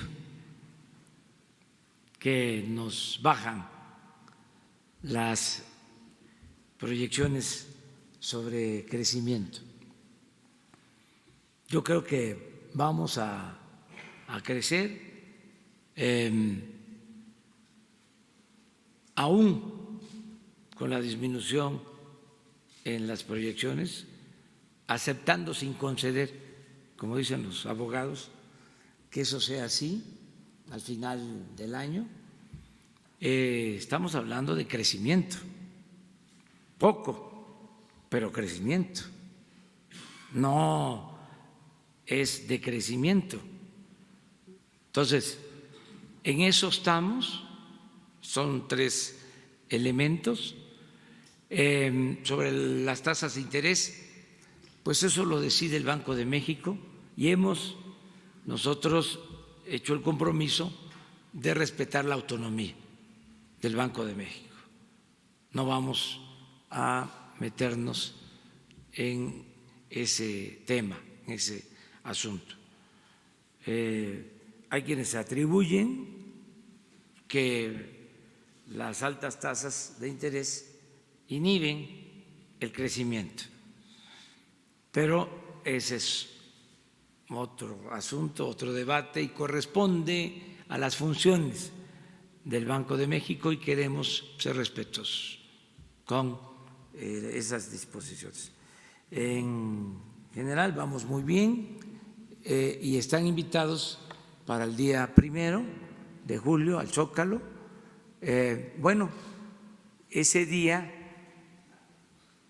tenemos que resolver, porque es lunes, si nos encontramos en la mañana o hasta las 5 de la tarde en el Zócalo.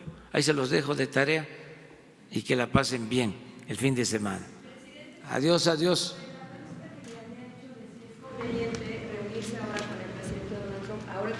Ya lo comenté. ¿Pero es conveniente ahora que está lanzando su campaña de reelección? Mire, nosotros no podemos rechazar una invitación a entrevistarnos con un gobernante de cualquier país.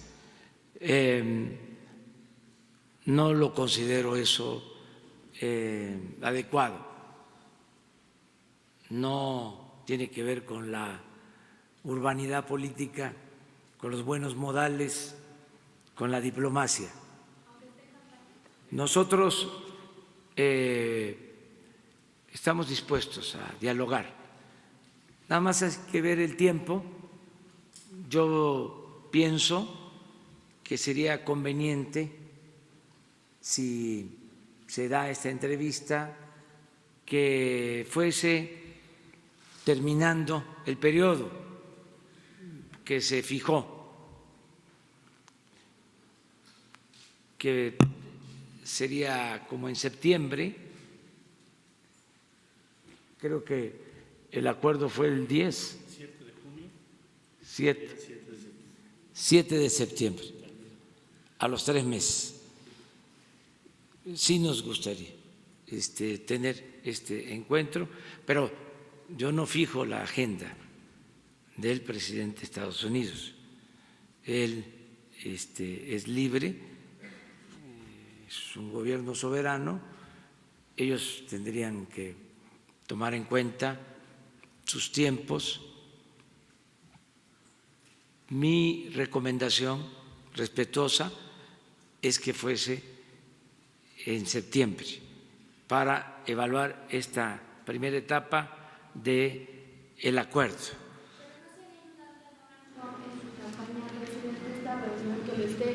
Utilizando a México para lograr sus objetivos, lo que es su principal gancho en su campaña. Mire, nosotros somos respetuosos de la política interna de otros países. Tenemos que apegarnos, ceñirnos al principio de no intervención y de autodeterminación de los pueblos, de modo que sabemos comportarnos. No vamos a meternos en la política interna de Estados Unidos ni de ningún país. A veces eso no se comprende lo suficiente Hace poco querían que nos pronunciáramos acerca de la situación de otro país y algunos no lo entendieron, pero es parte de nuestra política exterior, de la tradición de nuestra política exterior. Son principios fundamentales: la no intervención, la autodeterminación de los pueblos. Viene desde la época de nuestro patricio, desde la época de Juárez, el respeto al derecho ajeno, es la paz, eso es la no intervención. Entonces, por eso, si me dicen que hay la invitación y el interés de que se dé el encuentro, estamos nosotros en la mejor disposición de platicar, de conversar con el presidente de Estados Unidos y ya sea en Washington o aquí en la Ciudad de México. Eso pues ya es asunto de los diplomáticos. Yo se lo encargo a Marcelo, que él vea si se puede dar este encuentro, pero no podemos rehuir a un encuentro así. Además, sería irrespetuoso. Ese es otro asunto. Yo lo que sí puedo comentar es que he notado que hay un trato respetuoso hacia mi persona y yo quiero que haya respeto mutuo. Y he notado también de que el pueblo de México, la mayoría de los mexicanos, no todos, desde luego, quieren que mantengamos una relación de amistad con el gobierno y con el pueblo de Estados Unidos. Una vez les recuerdo, y lo podría volver a hacer, a esos que no les gusta el método de la mano alzada, un día lo voy a hacer, a lo mejor hoy, preguntarle a la gente, a todos, es que somos distintos y en eso está la riqueza de México. Hay una gran diversidad, pluralidad, es un abanico de formas de pensar, muchas corrientes del pensamiento. Entonces, cuando uno tiene más trato con un sector, piensa que esa es la opinión general, que esa es la opinión pública. Suele pasar mucho cuando tiene uno un círculo, por ejemplo, para estar interactuando en redes sociales. Pues si piensan como nosotros, si son de nuestra clase social, de nuestro estrato social, pues van a haber muchas coincidencias. Pues pero México es un mosaico cultural. Entonces, son distintos puntos de vista. Uno de los cambios que se está dando en el país, ya lo he dicho y insisto, es de que el pueblo de México está participando más, la mayoría de los mexicanos, porque antes se pensaba que la política era asunto de los políticos. Hace poco lo dije, para un político tradicional hace 30, 40, 50 años el pueblo no existía.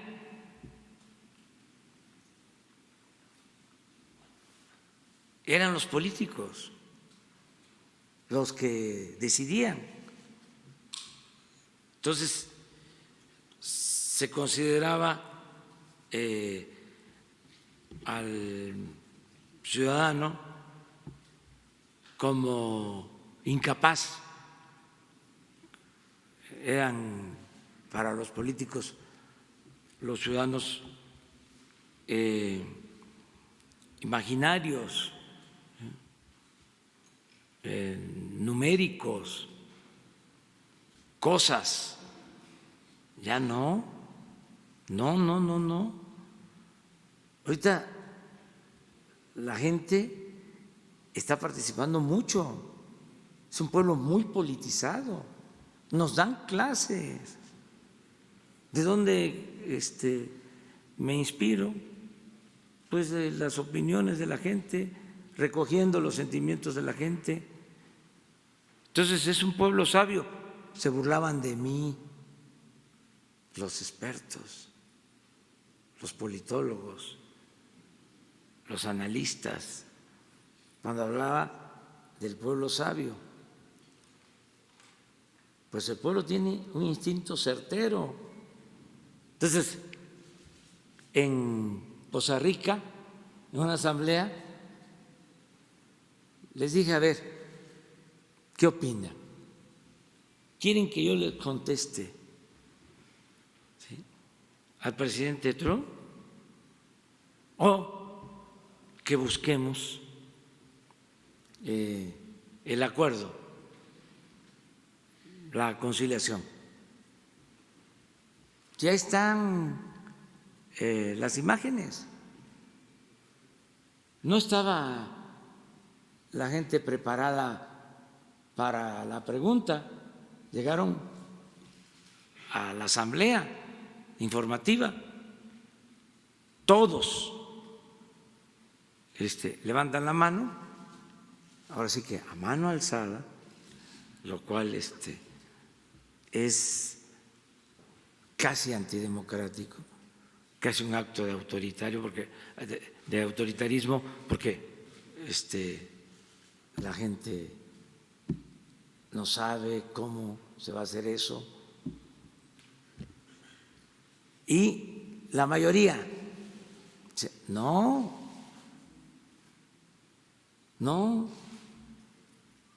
nos enganchemos, no caigamos en la provocación, no nos metamos en asuntos internos. Además, todo tiene sus límites. El que se excede no queda bien en ninguna parte del mundo. No hay que tener desprecio por los seres humanos, por las personas, en cualquier lugar. Puede ser la gente más conservadora, pero ante un absurdo reacciona.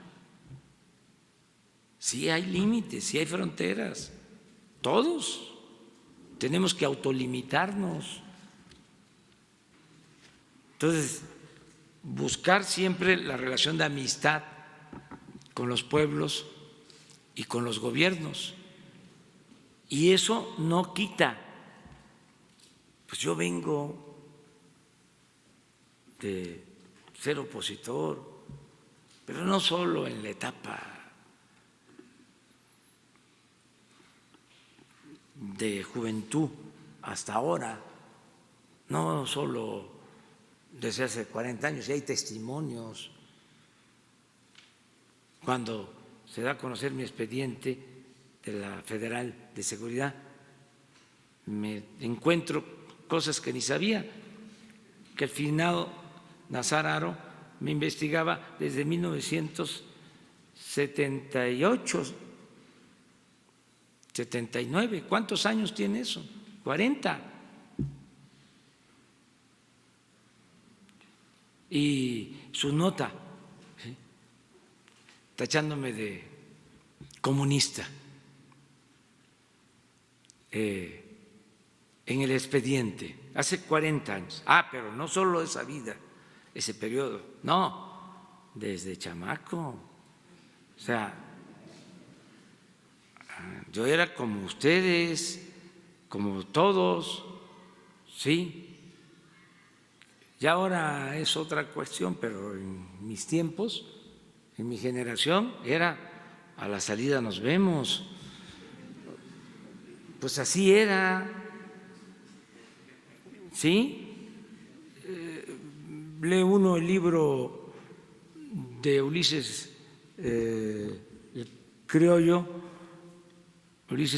de Vasconcelos y narra su vida, que es una autobiografía desde niño, y habla precisamente cuando vive como estudiante de primaria en Piedras Negras y iba a la escuela del otro lado, en Texas,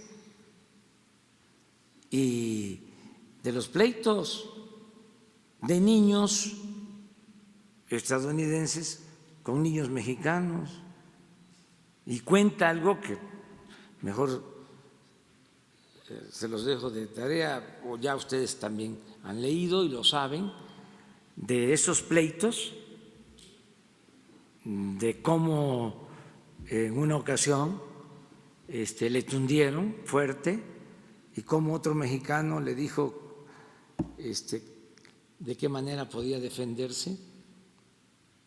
O sea, era así.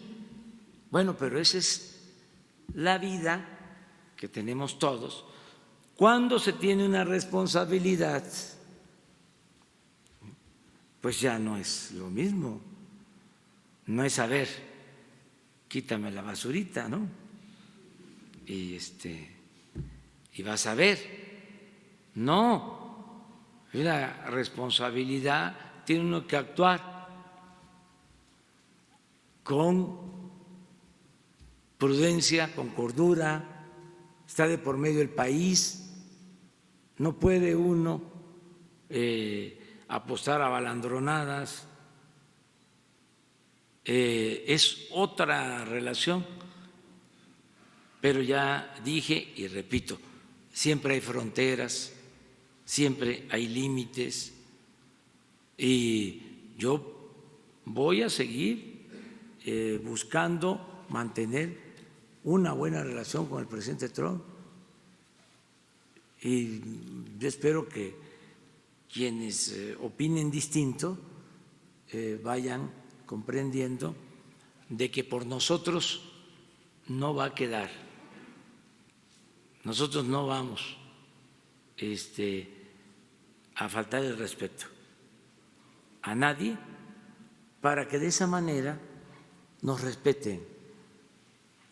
Ayer leía yo la declaración de una embajadora de Estados Unidos en México, muy inteligente la señora, diciendo de que no es así o que va a fallar nuestra estrategia en cuanto a la relación con el presidente Donald Trump. Yo espero que tengamos éxito por el bien de los dos países, por el bien de Estados Unidos y por el bien de México. Muchas gracias. ¿La reunión podría ser en Palacio Nacional? ¿Usted lo invitaría a que venga a Palacio Nacional para esa reunión de sesión? Donde se decida, yo podría ir o invitarlo a que venga. ¿Usted preferiría que viniera? No, es un asunto de delicadeza, de diplomacia. O sea, no es imponer condiciones. Cada quien tiene su agenda, sus tiempos y en un buen ambiente de amistad se puede llegar al acuerdo de este encuentro.